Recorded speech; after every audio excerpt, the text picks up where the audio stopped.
It's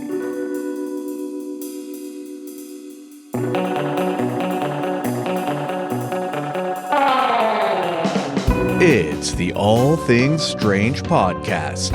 I am your host, Agent Anderson. Come along for UFO sightings, conspiracies, and all things strange.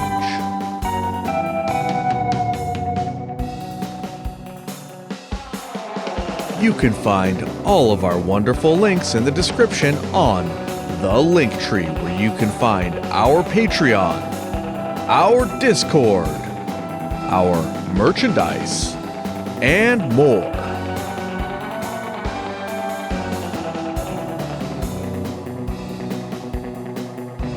This week's episode, the Bridgewater Triangle. Welcome to the Bridgewater Triangle. This was voted upon by our Patreon subscribers. We've got two wonderful tiers for you. The first will get you early access and after hours, and the second tier will allow you to vote on upcoming topics such as this one. All right, well, here we go. This was a fun topic. This is kind of like, the Bermuda Triangle, but instead of ships and airplanes disappearing, this one has literally everything. Everything and anything you can think of has probably happened within the borders of the Bridgewater Triangle. The triangle itself is approximately 200 square miles in Massachusetts, which is on the east coast of the United States. And for those of you unfamiliar, Massachusetts is east of New York State, south of New Hampshire, Vermont, and Maine, and north of Rhode Island and Connecticut. The triangle is in the southeast part of the state, and its 3 points are the areas of Abington to the north, Freetown to the southeast, and Rehoboth to the west, to the southwest. So Rehoboth, Rehoboth? I don't know how you say that. It's a very strange name. Maybe those East Coast people over there would be able to help you with that. Anyways, although the borders are slightly different depending on what map you look at or where you look, that's the general area where you'll find the Bridgewater Triangle. It has areas such as Bridgewater, West Bridgewater, North Middleborough, Segrenesset, Dighton, North Dighton, Berkeley, Merricks, Raynham, East Taunton, and Taunton, and more, all within the triangle. Man, they got some weird ass names over there in Massachusetts. All right, just like the Bermuda Triangle, like I said, it's an area where strange things happen. Things such as, all things paranormal really, but things such as cryptids, UFOs, ghosts, poltergeists, orbs, like the ghost lights, giant snakes, cattle mutilations. It goes on and on. It would appear that they have dang near everything available to them over there. Some people describe this area as having a strange energy. For example, the Hockomock Swamp is towards the center of the triangle. It's pretty large, about 5,000 acres, and some people call it the Devil's Swamp. Just one area that's kind of a fun example that's within the borders of the Bridgewater Triangle. The term itself, the Bridgewater Triangle, was coined by Loren Coleman in the 1970s. Coleman is a prominent cryptozoologist who has published over 40 books on the topic. So there are so many individual cases within the Bridgewater Triangle that we couldn't possibly cover everything today. But we can get to a little bit of the weirdness, actually quite a lot of the weirdness.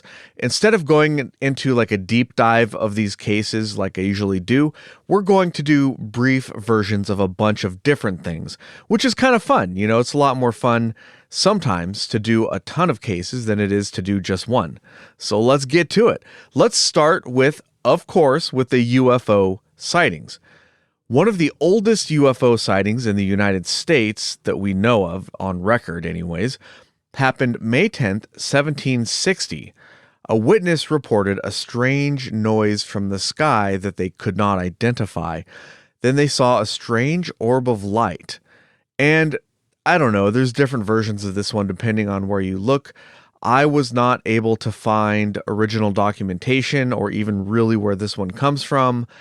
This one could be more or less of an urban myth, or it could be based on something real that I was unable to find. And that's what I mean. I didn't have the time to do a deep dive on each and every one of these. So sometimes that's all I have time for, is just to find out that with a quick search and about half an hour of looking, I was unable to substantiate any more than just that.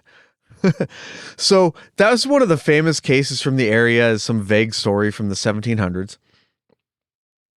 And there's a couple more from antiquity, but I was thinking, all right, why not look on New Fork? If this area is indeed a hotspot, there should be lots of UFO sightings listed on New Fork for this area. And indeed, there are plenty of UFO sightings for this area, tons of them. But to be fair, there are a lot of sightings pretty much everywhere that people live. So just looking at the numbers on New Fork, which of course is only a very small piece of the puzzle, there could be other sightings in the MUFON databases and, whatever. It would be pretty exhausting to do an entire statistical, breakdown to see whether or not there were more UFO sightings within this triangle than other places. But on New Fork, that does not appear to be the case. It appears that there are the normal amount of UFO sightings that you would expect from these areas. Anyways, well, whatever the case may be, whether or not it's a hotspot, let's go ahead and take a look at a few of the cases on New Fork. The most recent case was from 1/24/23, and there's even a picture, but the picture looks an awful lot like a rocket launch. The sighting says, shape, circle, characteristics, light on object, aura or haze around the object, left a trail, emitted beams, aircraft nearby. Saw round bright object, either light trail or casting cone-shaped spotlight.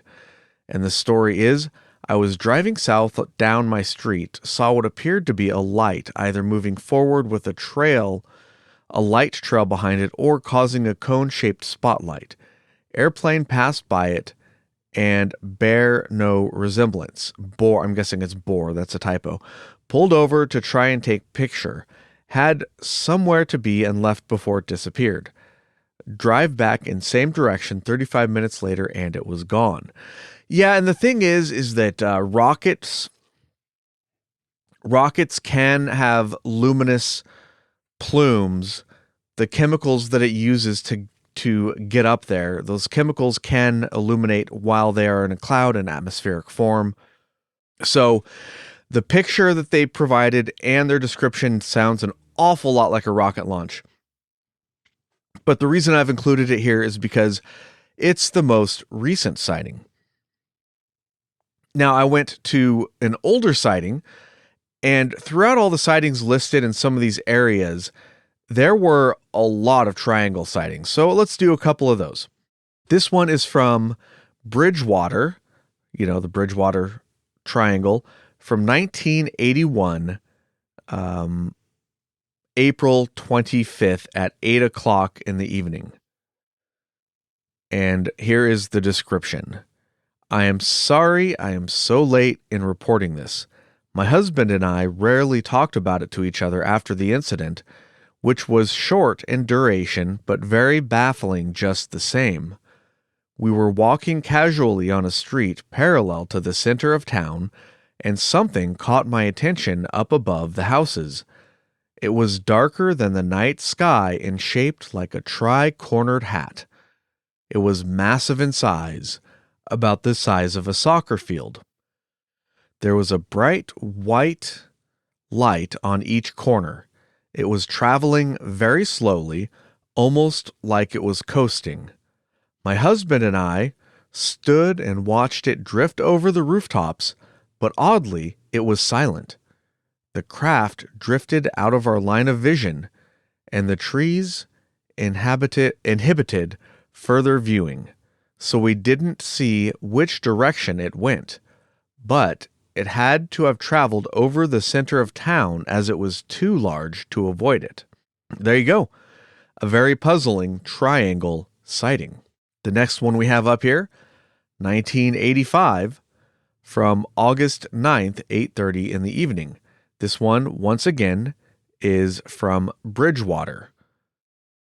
Back in 1985, around 8:30 to 9 p.m. at night, me and a friend, mine, were driving on High Street, going down the hill over the train tracks heading east, passing Wall Street on our right, when we noticed a huge UFO above us.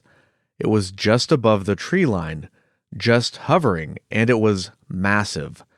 I slowed the vehicle down and was sticking my head out the window, all while hugging the curb and bouncing off of it, trying to look up in the sky and yelling, "Oh my God, what in the bunch of random symbols to replace a curse word is that?"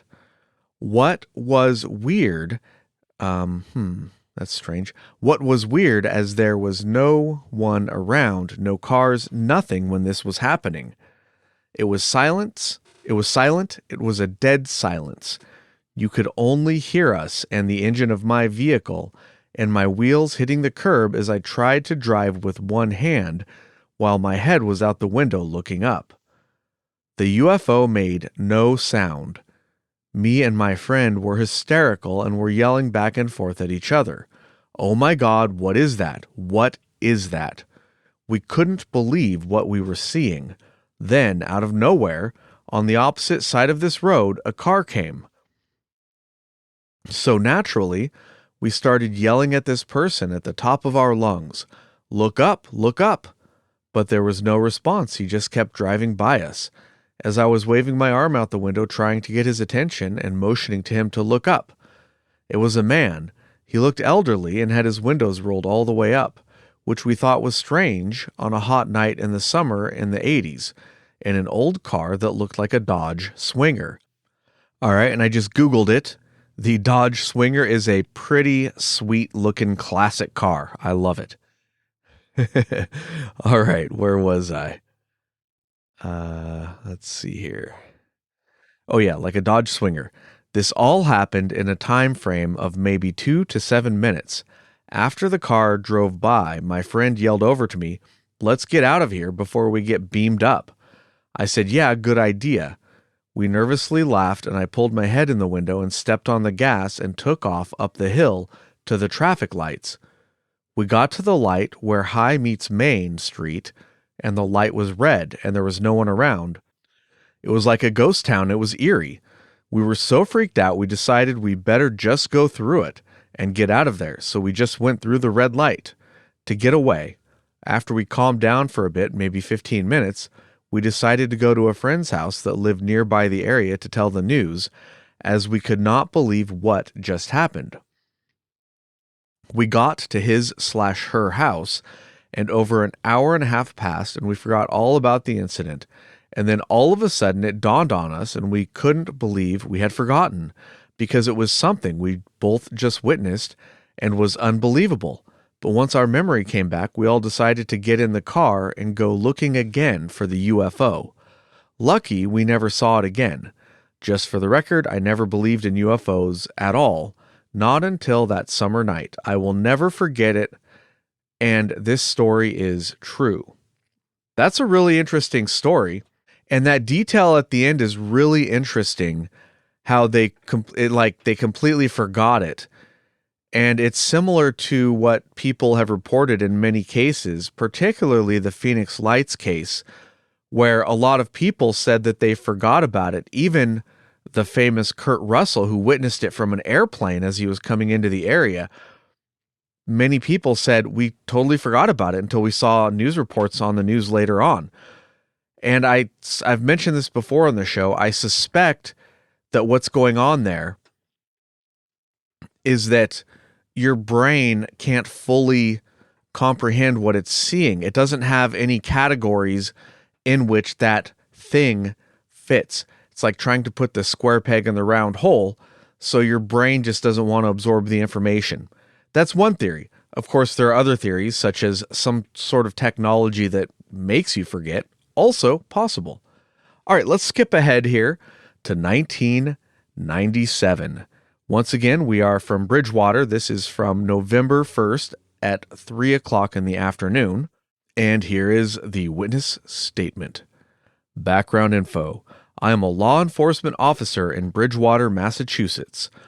Work the midnight shift and enjoy stargazing, finding and identifying constellations. Working the night shift for many years, I've gotten to know the night sky better than the average person. I have seen satellites, comets, falling stars, and even Skylab when told when and where to find it. I'm guessing this is 3 o'clock in the morning, not in the afternoon, when told where to find it. As a law enforcement officer, I am trained to be observant and take note of everything out of the ordinary in order to better protect the public. In the month of November 1997, I forgot the exact date, while on duty, I did observe a group of stars that I did not recognize, very large in the night sky, forming a triangle consisting of 3 white stars in the front and 2 red stars at the base of the triangle. I asked myself what constellation that is, never seen that before. The next thing I observed was that this group of stars was moving. It appeared to be in Earth orbit, moving in a northeasterly direction. I observed this in the sky for 10 minutes. Its speed was constant on the slow side, and the triangle formation never varied. I also looked through binoculars, however, this did not reveal any new details. The night sky was clear, and I did observe the object until it went over the horizon. My thoughts based on my observations, my first observation that this was a group of stars was incorrect because this object was moving. The fact that with an experienced eye for stargazing that I mistook this as a constellation reveals its size. If my observation that it was flying in Earth orbit was correct, then this could have been a mile wide, more or less. It was truly huge. Another possibility is that it could have been 3 separate craft flying in perfect formation in Earth orbit, although it did not seem to be this to me at the time. I have no evidence to rule this conclusion out. The formation seemed to me to be perfect to support this conclusion. The reason that I have reported this so late is I have just got on the internet within the past week. Since I have gotten on the internet, I have been researching UFO files to see if anyone has seen anything similar to what I have seen. I did find one which happened in Reno, Nevada on 11/15/97. Whoever reads my report should cross-reference it against this report. If I had to place a date on my sighting, I am sure that it was in November of 1997. The date was somewhere around Thanksgiving. Definitely the latter third of the month. Now, this report, I have mixed feelings about. It's a really fascinating story on one hand, but on the other hand, there are it's written in all caps, which, whether or not that means anything, I don't know. But there are tons of spelling and grammar mistakes in here. Like every sentence pretty much has spelling errors and grammar mistakes. And the way things are worded is really not how you would word things. And the reason I find that suspicious is that police officers have to submit reports that are evidence in a court of law, so they have to be really good at writing reports. Police officers are generally much, much better at writing reports than this, so that makes me a little suspicious. Does that mean that this is a fake report? Not necessarily. Anything's possible. Perhaps this person is saying they're a police officer because they don't want to identify themselves and what they really do. Maybe in this area, there's only a handful of jobs where you would be out at night. Maybe he's a security guard and he's calling it whatever the case may be. I don't know. But this one I do take with a grain of salt. We do have to take the evidence as it is, not try to massage it to make it better or worse, whatever the case may be, so that it fits our predefined ideas of what we think about the topic. So that one is interesting, but who knows? So there's tons. That was just Bridgewater, just a handful of them. There are hundreds more cases in the Bridgewater Triangle on New Fork alone that if you wanted to read through some of those, I mean, I'd be more than happy to just sit here and read through New Fork reports all day. Those are, some of them are obvious hoaxes. Some of them are, you don't know if they are or not, like the previous one, and some of them are really good. So it's a mixed bag, but still. Let's move on to something a little more paranormal. The red-headed hitchhiker.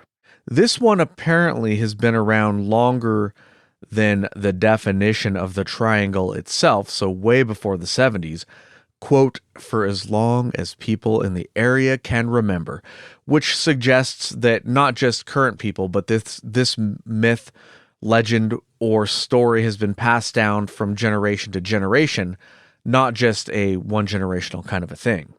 There are many versions of this story, but the general idea is that a red-headed man is walking down Route 44 at night in Rehoboth, Massachusetts. He's well-built, aged 45 to 55, has red hair and a beard, and is dressed in a red flannel shirt, jeans or brown work pants, and sometimes he appears well-kept, other times he's disheveled and dirty. He appears solid, but not quite there, or other times he's completely transparent. Some people who have met him say that his eyes look normal, but they feel off somehow. The eyes themselves can be red, green, or yellow. Other people say his eyes look black and empty, or glowing and lifeless. So those two are terrifying, no thanks. He generally appears at night, and if someone stops to pick him up, he'll get in the car but remain silent. He'll ignore any attempt at conversation, no matter what you say to him. Ask him his name, where he wants to go, where he's from, any of that stuff. He says nothing at all. Sometimes, while driving, he sits there and stares blankly at the driver, but not always. While whoever picks him up is driving along, he will eventually disappear, sometimes while the driver is looking right at him, other times when they are looking away, so they don't actually see him disappear. They look away and then they look back and he's gone. People report that either while he's disappearing or just after he disappears, they hear him laughing or yelling at the driver. Other stories involving the red-headed man are things like him being in the middle of the road and the people driving right through him. So he'll appear right in front of your car without any warning whatsoever, and then you'll just drive right through them. But when they pull over because they think they've just hit somebody, there's no damage to their car, and there is no body in the road, and there's no signs whatsoever that they've actually hit somebody. Other times, people will see him walking along the side of the road, and then as they drive by, he'll vanish into the woods, waving as he goes. That one sounds like it could just be a guy getting out of the way, because some of these forest roads don't have a lot of area on the side. So if a car's coming, especially at night, you're not going to want to be near the road. You're going to want to step off into the woods. So that one could actually be based on real encounters or real people. One specific story that pops up from time to time, a couple was driving down the highway and their car broke down around 10 p.m. at night. The woman stayed with the car while the man went to find help. As he was walking, the man saw the red-haired hitchhiker on the side of the road and asked him if he knew where to get help for his car. The strange red-headed man yelled at him, and then disappeared, laughing from all directions. How rude. Meanwhile, the woman heard the red-haired man's voice yelling on the radio, yelling things at her, directing them at her. She became frightened and ran from the car. So this is just a little taster, just a little tidbit of the red-haired man. There are lots and lots of stories. You can find tons of stories about the red-haired man online. Some people say that it's the ghost of a farmer who died helping a motorist change a tire on the side of the road. And while he was changing that tire, a passing car ran him over and killed him. Well, whatever the case, he seems to be more or less harmless. Most stories don't involve anything like somebody being harmed or hurt by him. He just stares at them like a creep and disappears without harming anybody, in most of the stories. Being a hitchhiker, you might expect him to be a little more nefarious, since there are so many hitchhiker stories where people end up being hurt or murdered or whatever. All right. Next up on our list of creepy stuff in the Bridgewater Triangle, the Hornbrine School Haunting. The Hornbrine School is located at 144 Hornbine, located at 144 Hornbine Road in Rehoboth, Massachusetts. It's one of those old-style schoolhouses, like a one-room schoolhouse that used to be popular in areas where you didn't have a ton of kids, so you just throw them all in the same room. It was built in 1862. These days, it's no longer used as a learning institution, but rather it's a museum. Some visitors report seeing the apparition of a school teacher dressed in clothing from the 1800s, along with some school children. And these ghosts will repeat actions as if on a loop and don't seem to notice anybody around them who's living, and indeed don't seem to notice that they themselves are ghosts at all. And that's an interesting kind of a haunting. There's different types of hauntings. I mean, I'm not an expert on it, but there's ones where the ghosts seem like they're stuck on a loop, and then there's others where the ghosts seem sentient. So that's the one where they're stuck in a loop for whatever reason. Hey, school's boring. Maybe they're so bored when they died, they just forgot that they were alive, and they just, no change here. We're just doing the same old boring stuff, right? All right, so that was not too bad. Once again, nobody getting axe murdered or anything like that. Just a fun little story there. Next up, we have the Rehoboth Historic Cemetery number 14.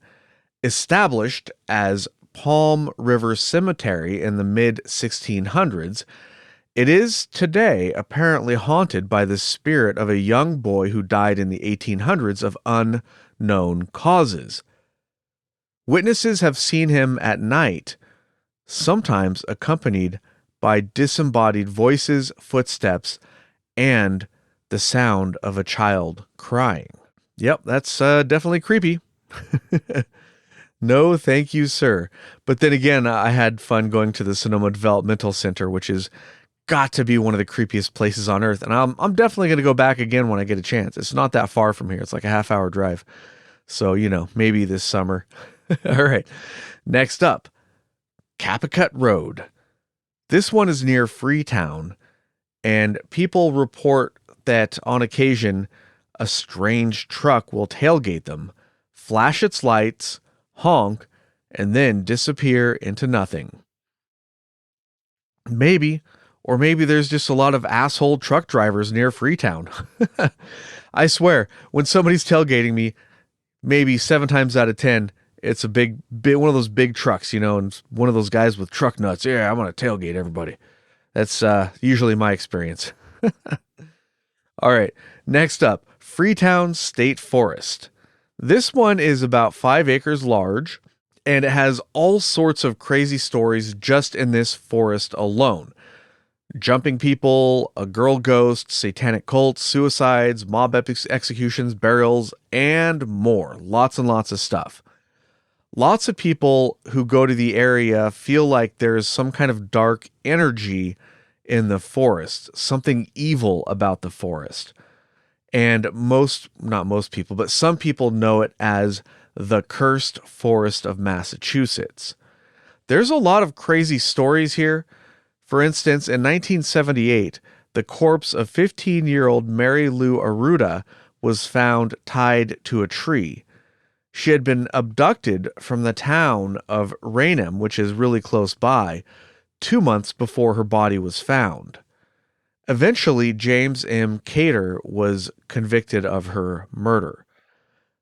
But why would he leave her tied to a tree in an evil forest? Who knows? Maybe he was drawn to the area by the evil presence there.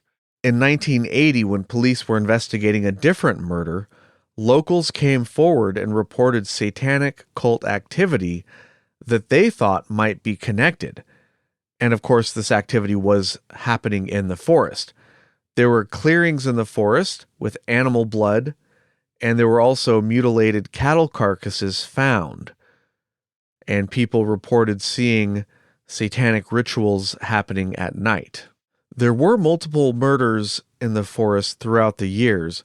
Sometimes they were connected to organized crime, other times they were not. In 2006, there were reports of a pack of feral dogs that attacked people in the forest. And the same year, there was, oddly enough, an escaped emu that attacked people. That's right, one of the stories from this forest is an evil person-hating emu that apparently chased after people and tried to peck them to death, apparently, I guess. I don't know how an emu would attack somebody, but there you go. I'm actually curious now, how big is an emu? Because I've seen ostriches in person a couple of times. In fact, there was a place in, oh gosh, where was it in San Bernardino? This place where they have lots of apple orchards. And we went there one time when it was snowing just for fun. And there was actually an ostrich that was just walking around. You could just walk right up to it. Maybe it was somebody's pet. And it was friggin' huge, gigantic. You wouldn't believe how big these things are until you stand right next to them. And Agent Redacted, who was quite young at the time, called it a monster chicken because he didn't know what it was. He just knew that it was bigger than any bird he'd ever seen. Okay, so here we go. According to Wikipedia, the emu has soft brown feathers, a long neck, and long legs. It can grow up to 1.9 meters or 6 foot 3 inches in height. Yeah, that's a big bird right there, for sure. So that would be scary, actually. That would be quite terrifying, a 6-foot bird chasing after you, trying to peck you. No thanks. All right, in 2016, somebody put wires across paths used by off-road motorcyclists. And I didn't see any reports of people actually being injured or killed by this, but the wires were placed around neck height as if they were trying to decapitate people. And if you were driving a motorcycle down a path at any appreciable speed, 20 or 30 miles an hour, that could very well decapitate you because you're going pretty fast at that point. It may not seem like it if you're used to driving, but that's pretty dang fast as far as decapitations go. But I didn't see that anybody was actually injured by this. It seems like people found the wires before they could hurt somebody and removed them. Hopefully that's what happened. Hopefully nobody got injured by this one. All right, the forest also seems to be a UFO hotspot. Apparently, even Ronald Reagan had a UFO sighting in the area. He was flying over the forest on Air Force One when he saw a UFO flying beside the plane. Or maybe he saw some lights in the distance, or maybe some ghost lights. I don't know. There's multiple versions of this one, and it's hard to tell which one's true or not. So it might just be a legend.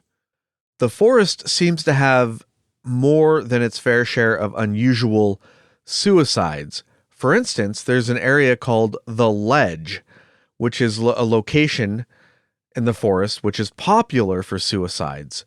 Some say that people are drawn to the ledge by some dark energy or evil force, and some people report feeling strange and disoriented while near the area. So who knows? Maybe it's not an evil force or spirit. Maybe there's some kind of magnetic anomaly that kind of messes with people's brains, or some other kind of anomaly. I don't know what could cause disorientation. Oh, I know. Perhaps there's some geological activity in the area that on occasion can cause infrasound. And there are studies that I've heard about where infrasound can have effects on people.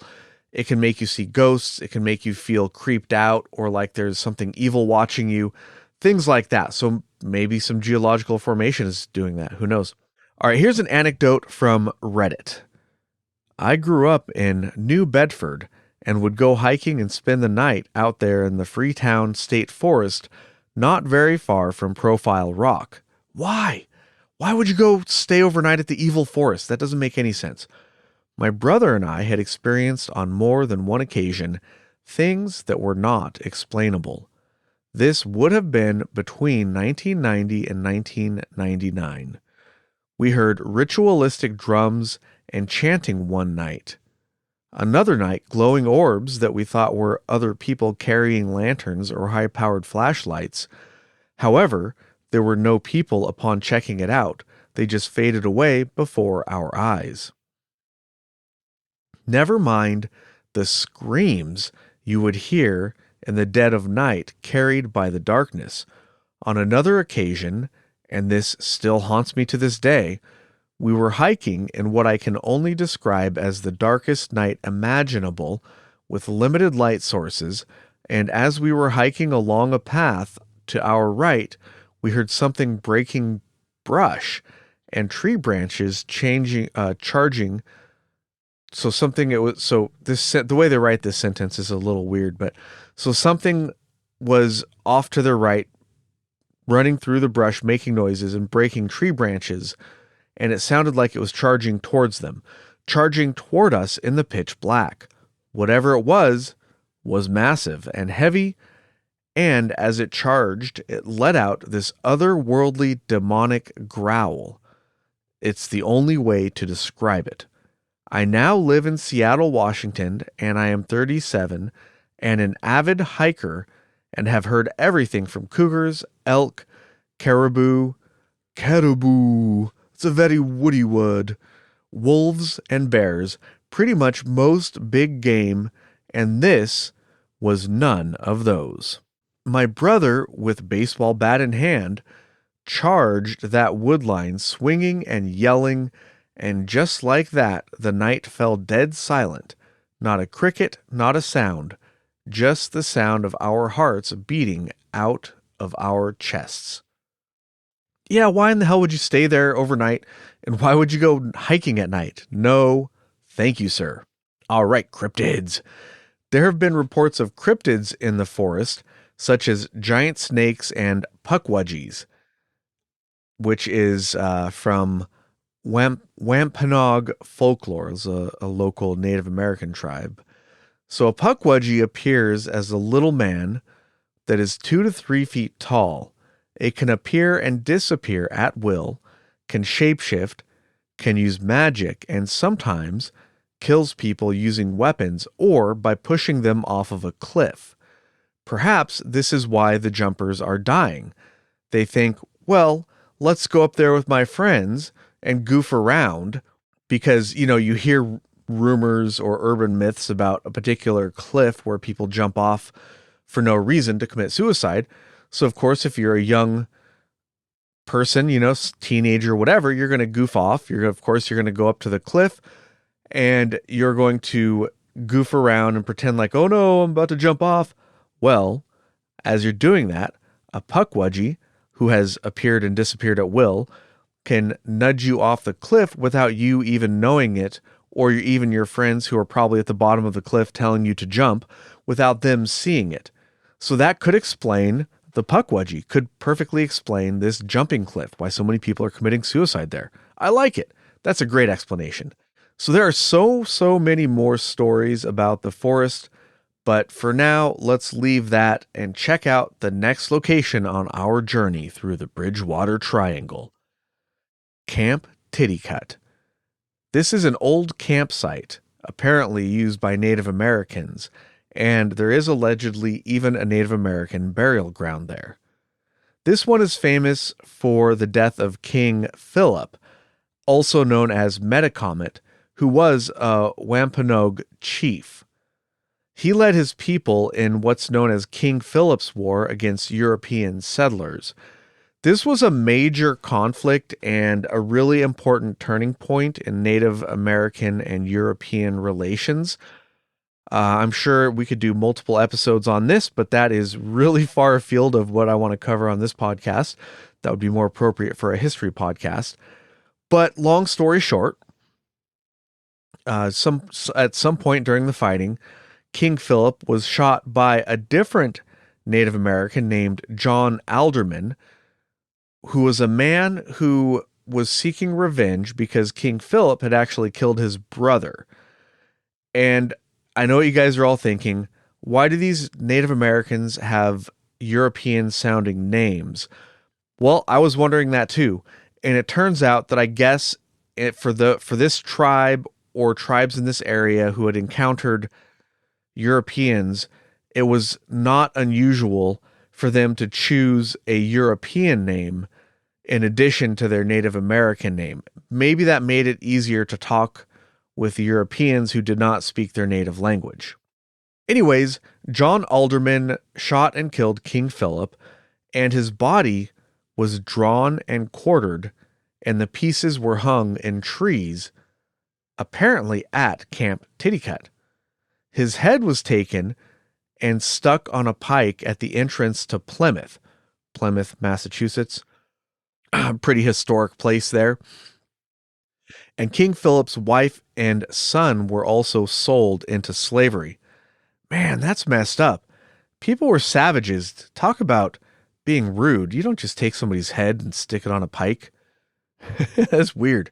I guess society has evolved a little bit since then. You know? Anyways, it's said that because his parts were hung up at Camp Titicut, his ghost haunts the area. People sometimes hear the rustling of leaves, and some people say that this is his body parts trying to reunite. The area was a boys' camp from 1930 to 1950, and during this time, a boy drowned in a pond, and he also haunts the camp along with King Philip. And that also sounds like the origin story for Friday the 13th, aka Jason Voorhees. So maybe they have an East Coast version of that. Who knows? All right, next up in the forest, and actually not just in the forest, but in the Bridgewater Triangle in general, there have been several Thunderbird sightings. There have been multiple sightings of a giant pterodactyl-looking creature with a wingspan of up to 12 feet, sometimes larger. One of the more prominent witnesses was Norton Police Sergeant Thomas Downey, who saw one in 1971 while driving near Bird Hill in Easton. It was 6 feet tall, with a 12-foot wingspan. He saw it take flight and soar away. Another sighting occurred in 1988 when two boys followed a pair of giant three-toed footprints into the Hockomock Swamp and came upon a massive bird-like creature that neither had ever seen before. The creature took off into the air, prompting the boys to run for their lives and recount their story to police and neighbors. There's lots of more Thunderbird sightings, but let's go ahead and move on to everybody's favorite cryptid, Bigfoot. Bigfoot has been seen around the Bridgewater Triangle, not just in the forest or the swamp, but pretty much all over the place. In 1970, for instance, two police officers were parked near the swamp. Out of nowhere, the rear of their car lifted in the air and then slammed back down. They turned the car around and saw a large hairy thing, sort of like a bear, running on two legs. It went and ran behind a house. They searched the area behind the house but did not find the creature. And that begs the question, why on earth would you go looking for this thing especially on foot. You'd have to be crazy or brave. Maybe they were just curious. I don't know. Another sighting from the Hockomock Swamp, which, by the way, has multiple Bigfoot sightings, was from a guy named Joseph M. D'Andrade. He had a sighting in 1978. He saw the Bigfoot walking in the brush about 200 yards away. And that's about all there is to that particular sighting. I mean, he just saw it and it was gone.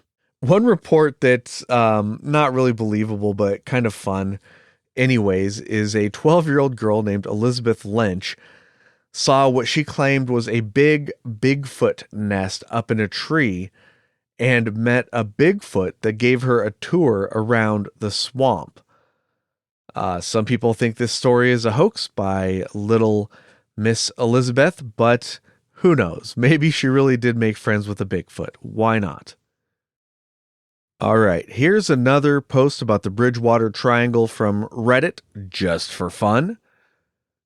I realize that this is an old post, but I just found it. I was born and raised in Fall River and still live here. Never heard about the Bridgewater Triangle until 5 years ago, but have seen things over the years. I used to travel Route 24 between Fall River and Taunton every night for years, working second shift. I have seen fireballs on more than one occasion. I think they mean ghost lights or orbs, because fireballs would indicate just, a meteor sighting, which is not really that big of a deal. It's really cool, but not that big of a deal. I've had paranormal experiences when I was a kid and as an adult. Had a very strange UFO sighting right over my house back in the 90s. I saw something weird in the woods you're not going to elaborate on that? Come on. Saw something weird in the woods off Route 24 once. Looked like something out of Close Encounters, lol. What do they mean, like the aliens? Do they mean like the UFOs from Close Encounters, which are based off of real cases? For instance, in Close Encounters, the chase near the beginning of the movie is based on the Portage County case, which is a case that I have covered. Really fun case, really good case. Anyways, something out of Close Encounters, LOL. Fog, flashlights, the whole shebang. My buddy who was driving did not want to investigate, LOL. Heard a story from a friend that encountered a black UFO hovering above the trees on the path to Profile Rock with his girlfriend back in the 60s. Story from another friend that told me him and his buddies got chased by an Indian on horseback while driving somewhere around Freetown years ago. That's weird. I'd like more elaborations on these stories. What were they doing in the area? How did the Indian appear? Did he appear translucent like a ghost, or was it just a guy dressed as an Indian on horseback who could have been doing that for any number of reasons? Maybe they were filming some kind of commercial or independent film. Maybe he was part of a, maybe a war recreation group, like those Civil War recreationists do, right? They act out the battles and stuff. Who knows? Anything's possible. And some of his other stories here, like I had a very strange UFO sighting right over my house back in the 90s. Well, what kind of UFO? How low was it? What did it look like? Come on, man, don't leave us hanging here. But what can you do? Sometimes this is all you have to go on. And that's why I think that questionnaire from Project Blue Book is so good.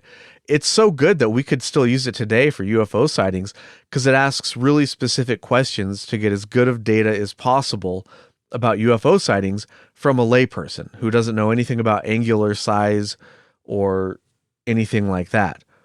All right, well, that's all of the Bridgewater Triangle stories I have for you. There are many, many more strange places and stories to this area, but that's what I took notes on. I was hoping that Agent Ether was going to come on and talk about some stuff, so this one's a little shorter than I wanted it to be. We're getting close to an hour, so it's not horribly short, but it's shorter than I would have liked. Agent Ether is not feeling good today, so she did not want to come on, and she's been sick since about Wednesday. Today is Saturday. I've been waiting to record this to see if I could get her to come on, because it's always better to do a show with two people. But unfortunately, she's been sick all week, so she doesn't want to come on. I am also sick myself. I felt pretty bad Wednesday, Thursday, and Friday. I was pretty sick. And today I'm still a little bit sick. You can maybe hear it in my voice. I don't know. But I'm much better, and I don't feel like crap like I did the last few days. I just have some congestion and some coughing, which I'm editing out. Hopefully I don't forget any of them, because I'm sure you guys don't want to hear me coughing into a microphone. So I have some lingering symptoms, but I feel pretty good overall, so it's not a big deal. I feel more than good enough to record. The show must go on, so here it is, going on. All right, well, that's all I've got for you this time around. Thank you, everybody, so much for listening. If you are checking this out on YouTube, give us a like and a subscribe, and maybe comment below if you have anything to say about the episode. Maybe you have a story of your own to add. And if you're listening to this on a podcast that allows you to give reviews, please give us a 5-star review. All of these things really help out the show, helps us little guys get out there so more people can experience how awesome we are. All right. Thank you, everybody. And until next time, keep it strange.